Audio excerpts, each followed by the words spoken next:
I drank. Short shorts. I was dancing in a bar. I was in a blackout. So much shame. So much shame.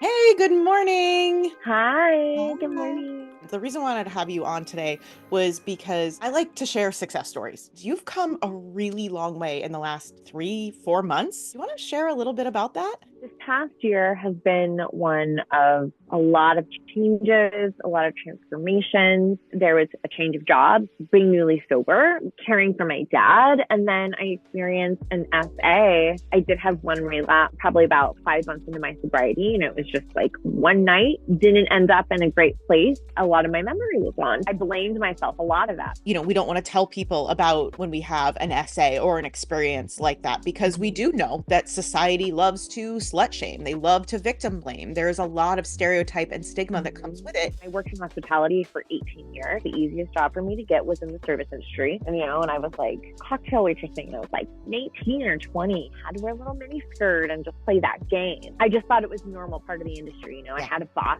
show me his genitals completely unsolicited. Having to find new work was really taxing because I didn't have a college degree. That was my experience. We are in, I'm going to call it soul crushing dead end jobs that have no benefits because that's all that we can muster the tiny bit of self-worth to go and get. You talked about this a lot, just constantly feeling like you were trapped in these service industry jobs. The current value of trauma, the cost, I should say, not the value, the cost of trauma is about $1.3 million to each individual. You will lose $1.3 million over the course of your lifetime. Yeah. So it goes from survival mode to scarcity mode to a sense of security. And then from there, we have like comfort and what I call FU power. That's what we're all hoping for. When you see those big successful people out in the world that can say no to any project, right? That's FU power. At best, most of us get from survival mode to scarcity mode. And scarcity mode is really costs us money. We have to choose between groceries or our medication, put everything on credit cards because we could only work 3 days this week. If you're in the service industry and you rely on tips, you can't show up fully and energetically. This cycle perpetuates. You start to question your own self-worth. You question your ability to ever get out of it.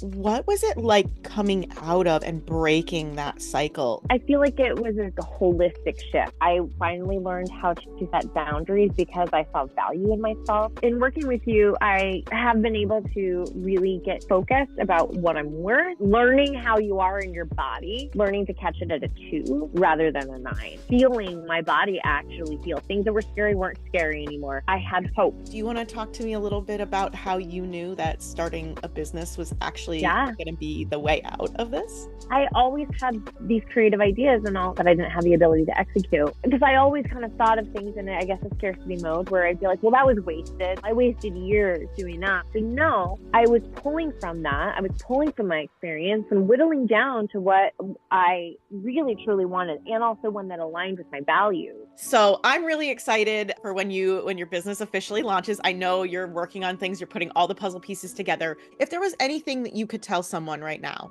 that is struggling in a place that maybe you were. There are resources out there. And if they even heard this, then they're in the right place because they've found the resources. I would also say make a list of the things that you are good at. Like we need those affirmations and that confirmation of like good things that we find that are really like buried. You will be able to pull yourself out with the help of others. But that initial step is your own. When you're at the end of your rope and you think that there's nothing there, well, if there's nothing there, what is one more shot? Because that might be the one that what you need at that whole time.